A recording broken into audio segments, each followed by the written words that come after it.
Naitwa Dr. Damaki, mmiliki wa Song'wa Traditional Clinic, kituo cha tiba asilia. Tunatibu kwa kutumia mimea asilia isiyokuwa na kemikali wala sumu aina yoyote kwa kutibu na kumaliza maradhi mbalimbali.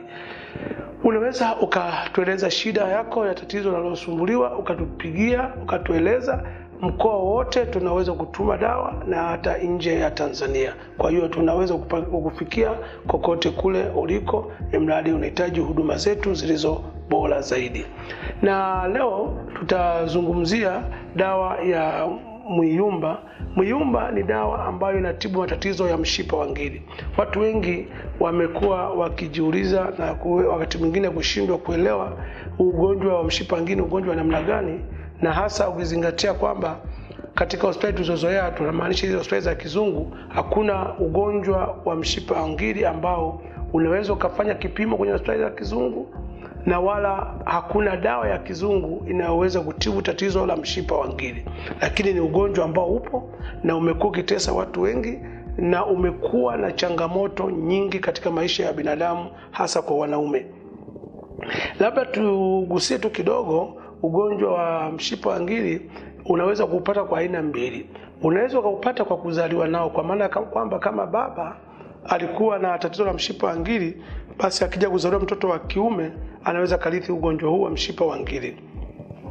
Lakini ugonjwa huu pia unaweza kupata ukiwa mtu mzima kutokana na lifestyle ya maisha ambayo unaishi, kwa maana ya kwamba pengine ukifanya mapenzi kinyume na maumbile unaweza ukapata ugonjwa huu. Lakini pia kama utaweza kukutana na mwenzi wako akiwa kwenye siku zake, maana akiwa kwenye hedhi, basi unaweza ule uchafu au zile damu zinazokuwa zikitoka, au uchafu wa mwisho ule, au ulikuwa bado alikuwa amemaliza lakini ulikuwa kwenye tendo ile safari na yeye na mwenzi wako, uchafu damu ikaanza, basi ujue kwamba ni hatari pia, kwa sababu inaweza kupelekea kupata ugonjwa wa mshipa wa ngiri. Na mshipa wa ngiri ni ile hali ya tumbo kunguruma, tumbo kuuma chini ya kitovu, kiuno kuuma, korodani kuuma, na wakati mwingine kupelekea uwezo wa tendo la ndoa kwa mwenzi wako kuwa duni, yani kwa maana kwamba unakuwa huwezi kusatisfy unapokuwa na mwenzi wako. Lakini vile vile inaweza ikapelekea zile mbegu za kiume kuwa dhaifu, na zinapokuwa dhaifu pia inakuwa ni changamoto pia katika upatikanaji wa mtoto. Na ukumbuke kwamba swala la mtoto linahitaji watu wawili, kwa maana mke na mume, na ndio maana tunaona katika uumbaji wa Mwenyezi Mungu aliweza kutoa maagizo kwamba nendeni duniani mkaijaze dunia. Maana ya agizo hili ni kwamba linahusisha watu wawili, maana ya mke na mume, mkaijaze dunia, sio ukaijaze dunia. Kwa hiyo kama hii ni agizo la pamoja, kwa hiyo mmoja anapokuwa na changamoto, basi ujue kwamba swala la kupatikana mtoto itakuwa ni shida zaidi. Kwa hiyo tunaposema kwamba hii kujaza agizo la Mwenyezi Mungu lililoagizwa kwa watu wote wawili, hii ni kwa sababu ni lazima ushirikiano unahitaji kwa watu wawili. Kwa hiyo kama baba unakuwa uwezo wako wa mbegu zako zinakuwa ni dhaifu, hali hiyo inaweza ikapelekea ukashindwa kutungisha mimba. Na inaposhindwa kutungisha mimba, basi utaona kama mama ndiye mwenye tatizo, kumbe inawezekana ni wewe umekaa na ugonjwa wa mshipa wa ngiri ambao mbegu zako zimekuwa dhaifu. Japo hatusemi kwamba wanaume peke yake wanaweza kuwa na tatizo la kutokutungisha mimba, lakini pia kuna kina mama ambao wanakuwa na matatizo ya UTI, fungus ambayo kwa kitibu yakijirudia, wanakuwa na magonjwa ya PID ambayo wanaweza kapelekea pia kushindwa hormone balance zao kuharibika na kushindwa kupata watoto, na tuna dawa zao pia. Lakini pia kuna hali hii ambayo ukishakaa na ugonjwa wa mshipa wa ngiri, kama mtoto aliyezaliwa na ugonjwa huu, mara nyingi upelekea maumbile ya mwanaume kusinyaa, kudumaa.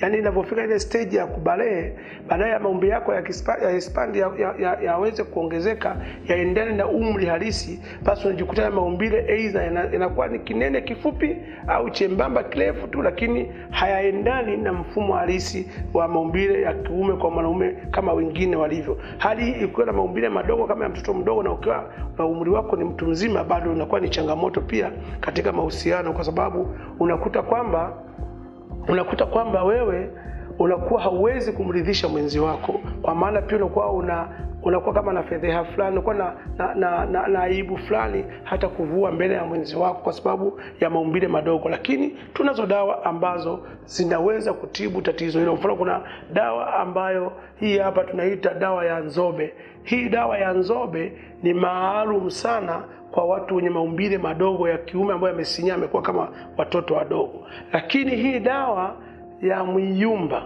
hii ni kwa ajili ya kutibu chanzo cha tatizo, kwa maana ya kwamba kama una tatizo la mshipa wa ngiri ambayo imepelekea maumbile yako yamesinyaa, yamekuwa kama ya mtoto mdogo, basi tunakupa dawa aina mbili. Hii ya kutibu bakteria wa mshipa wa ngiri, lakini dawa ya kuboresha maumbile yako ili sasa yaweze kwenda standard size kama wanaume wengine.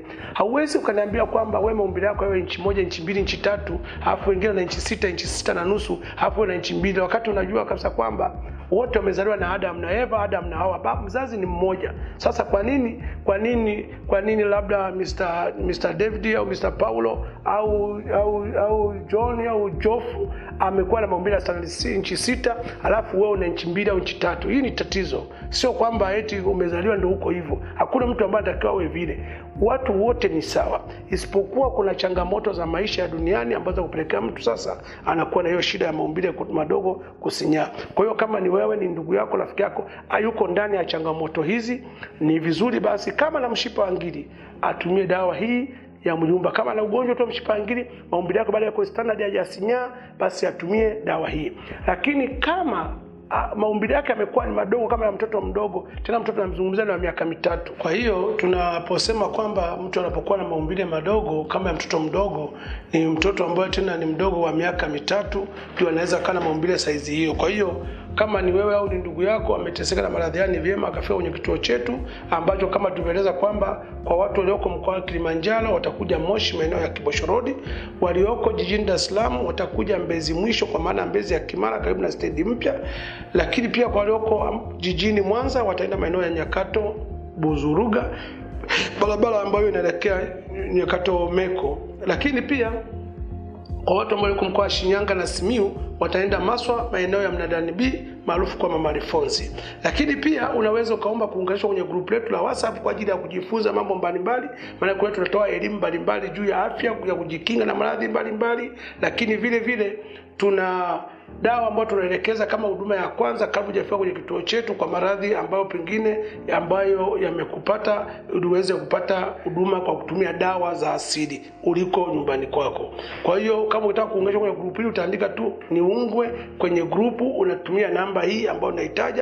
Lakini pia kama unaumwa magonjwa mengine kama tatizo la kifua, baridi yabisi, ute kuisha, tatizo la PID, tatizo la uvimbe kwenye kizazi, yote haya unaweza kutumia namba hii ya kwenye grupu, na ndio namba ya kupiga ndio moja. Kwa namba yetu ni 0752 62 9252. Tarudia 0752 62 9252. Kwa hiyo nikushauri kama ni wewe, ni ndugu yako, rafiki yako ameteseka na maradhi haya, basi mshauri afike kwenye kituo chetu aweze kuepukana na maradhi haya. Maradhi yote husababisha kifo. Ni kwa nini ufe? Na Mwenyezi Mungu ameweza kuleta watu wake kwa ajili ya uponyaji wa maradhi haya, na sisi tuko kwa ajili ya afya yako. Kumbuka, afya yako ni jukumu letu. Asante sana.